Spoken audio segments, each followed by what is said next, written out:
आज के इस एपिसोड में हम पढ़ने और समझने वाले हैं क्लास 9th साइंस विज्ञान की वर्कशीट नंबर 76 यानी कार्यपत्रक संख्या 76 को। इस वर्कशीट में हमारा पाठ जारी रहेगा, हम बीमार क्यों पड़ते हैं। आज की इस वर्कशीट में हम समझेंगे कि ये बीमारियां हैं वो कैसे फैलती है, यानी कि उसके माध्यम कौन से हैं। साथ ही साथ हम एड्स की बात करेंगे कि एड्स है वो कैसे फैलता है और उसके रोकथाम के उपाय क्या है, कैसे उससे बचा जा सकता है। तो चलिए शुरुआत करते हैं आज की एक और आसान वर्कशीट की।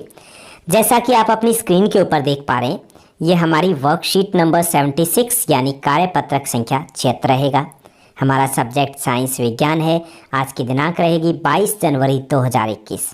हमारा विषय है हम बीमार क्यों पड़ते हैं। इस टॉपिक को हम जारी रखेंगे, जिसमें हम रोग फैलने के साधन कौन से होते हैं ये हम जानने की कोशिश करेंगे। हमने रोगों के बारे में जाना, लेकिन ये संक्रामक रोग फैलते कैसे हैं ये हमने अभी तक डिस्कस नहीं किया। ये हम आज की वर्कशीट में डिस्कस करेंगे।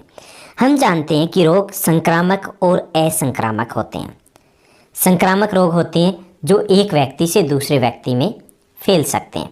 असंक्रामक रोग वो होते हैं जो हमारे शरीर की किसी कमी के कारण होते हैं, जो एक व्यक्ति से दूसरे व्यक्ति में नहीं फैलते हैं।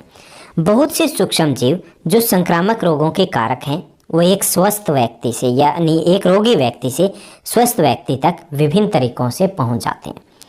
यह रोग कारक सूक्ष्म जीव, जिन्हें हम रोगाणु भी कहते हैं, विभिन्न साधनों द्वारा दूसरे व्यक्ति तक पहुंचता है। यानी कि ये क्या है, जो रोग फैलने के साधन है। कैसे फैलता है, जैसे संक्रमित वायु के द्वारा, भोजन के द्वारा या जल द्वारा एक रोगी व्यक्ति से स्वस्थ व्यक्ति तक पहुंचते हैं। तो इसे हम कहते हैं कि ये संक्रामक रोग हैं, उनके फैलने के साधन होते हैं। चलिए थोड़ा सा हम डिटेल में पढ़ते हैं कि संक्रामक रोग है वो कैसे एक व्यक्ति से दूसरे व्यक्ति में फैलते हैं।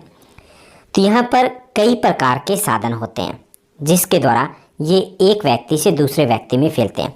जिसे पहला जो साधन है वो है संक्रमित वायु द्वारा, यानी दूषित वायु के द्वारा, कि छींकने खांसने के कारण रोग कारक सूक्ष्म वायु में फैलकर स्वस्थ व्यक्ति के शरीर में चले जाते हैं।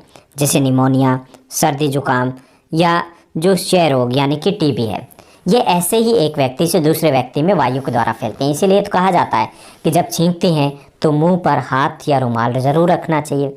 जब हम छींकते हैं, एक व्यक्ति को अगर जुकाम हो गया तो कई बार संभावना होती है कि घर के दूसरे सदस्य को या फिर हम क्लास में बैठे हैं तो हमारे जो बेंचमेट है उसको होने की संभावना बढ़ जाती है।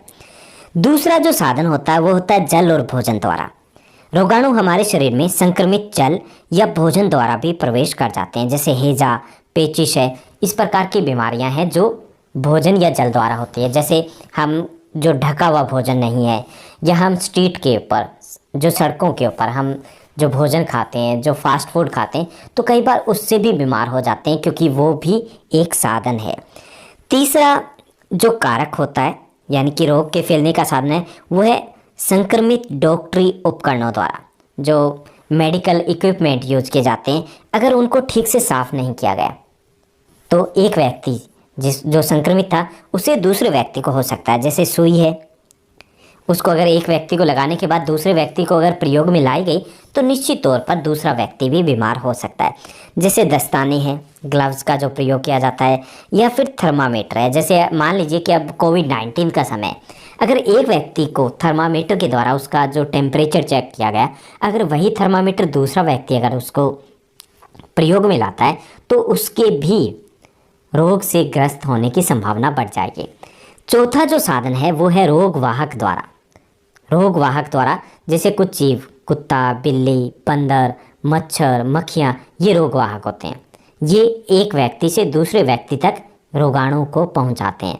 जैसे जो कुत्ता, बिल्ली, बंदर है, ये किसी व्यक्ति को काटते हैं तो उन्हें रोगग्रस्त कर देते हैं, क्योंकि रेबीज़ है वो वहाँ तक वो पहुँचाते हैं। ऐसे ही मलेरिया, डेंगू इत्यादि है, ये रोगवाहक के द्वारा ही एक व्यक्ति से दूसरे व्यक्ति में पहुँचते हैं।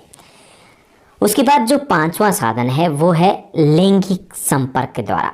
यानी लैंगिक संपर्क के द्वारा कौन कौन सी बीमारियाँ होती है, जैसे कि सिफिलिस, एड्स, इस प्रकार के रोग हैं। जब एक संक्रमित व्यक्ति है वो स्वस्थ व्यक्ति के साथ लैंगिक संपर्क करता है या लैंगिक संपर्क में आता है तो इससे ये बीमारी फैल सकती है। हालांकि जरूर नहीं कि सिफिलिस या एड्स सिर्फ इसी तरीके से फैले, कई और भी तरीके हैं और भी माध्यम है जिससे भी ये बीमारी एक व्यक्ति से दूसरे व्यक्ति में फैलती है।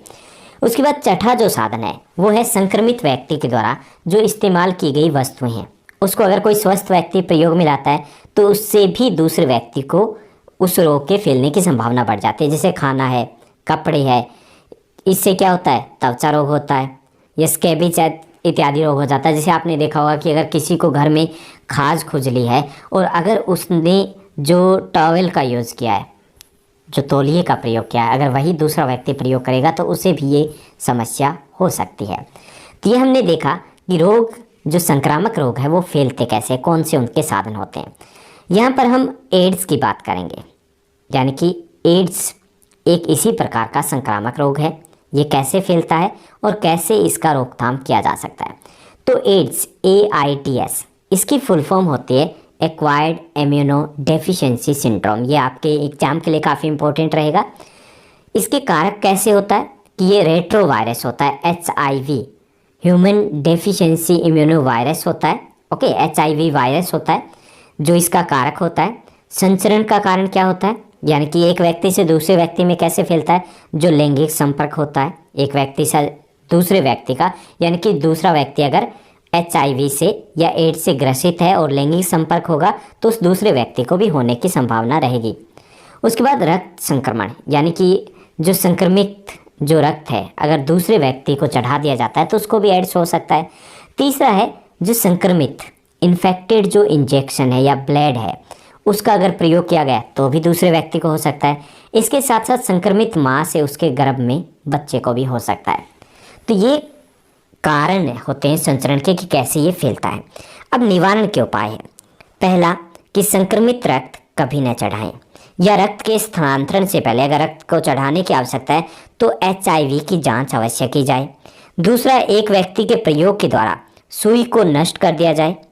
तीसरा, दाढ़ी बनाने के लिए यानी कि शेव करने के लिए नए ब्लेड का प्रयोग किया जाए। तो ऐसे कुछ तरीके हैं जिनसे हम एड्स से बच सकते हैं। अब हम प्रश्नोत्तर की तरफ बढ़ेंगे। आज की इस वर्कशीट में हमें 4 आसान से क्वेश्चन दिए गए हैं। पहला जो हमें क्वेश्चन दिया गया है कि संचारी रोगों के फैलने के विभिन्न साधन क्या हैं। तो संचारी रोगों के फैलने के प्रमुख 6 साधन हैं।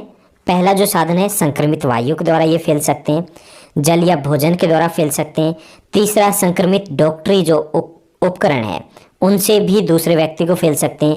रोगवाहक के द्वारा ये फैलते हैं। लैंगिक संपर्क के द्वारा भी फैलते हैं जैसे एड्स है। और संक्रमित व्यक्ति की वस्तुओं के प्रयोग के द्वारा, अगर संक्रमित व्यक्ति की वस्तुएं अगर कोई स्वस्थ व्यक्ति प्रयोग करेगा तो उसको भी रोगग्रस्त होने की संभावना बढ़ जाएगी। उसके बाद सेकंड जो क्वेश्चन दिया गया है, सेकंड क्वेश्चन है वायु, जल और रोगवाहकों द्वारा फैलने वाले रोगों के 2 उदाहरण दीजिए। तो वायु द्वारा जो फैलने वाले रोग हैं उनमें है निमोनिया, सर्दी, जुकाम। जल द्वारा फैलने वाले जो रोग हैं उनमें हैजा और पेचिश। और रोगवाहक के द्वारा जो फैलने वाले 2 रोग हैं वो है डेंगू, मलेरिया, रेबीज इत्यादि।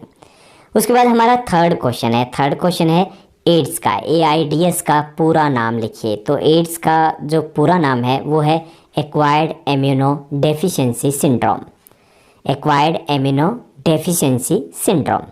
उसके बाद हमारा फोर्थ क्वेश्चन रहेगा जो इस वर्कशीट का लास्ट क्वेश्चन है, एड्स से बचने के विभिन्न तरीके बताइए। तो एड्स से बचने के जो तरीके हैं, पहला है संक्रमित रक्त कभी न चढ़ाएं। दूसरा, एक व्यक्ति के प्रयोग के बाद सुई को नष्ट कर देना चाहिए। तीसरा, शेव करने के लिए नए ब्लेड का प्रयोग किया जाए। इसके साथ साथ जो लैंगिक संबंध है उसमें भी सावधानी बरतना आवश्यक होता है। तो ये थी हमारी आज की आसान वर्कशीट जिसमें हमने आसान सा एक टॉपिक है वो डिस्कस किया। उम्मीद करता हूँ आपको सभी प्रश्नों के उत्तर मिले होंगे। अगर फिर भी आपको कोई डाउट रहता है तो आप कमेंट करके पूछ सकते हो।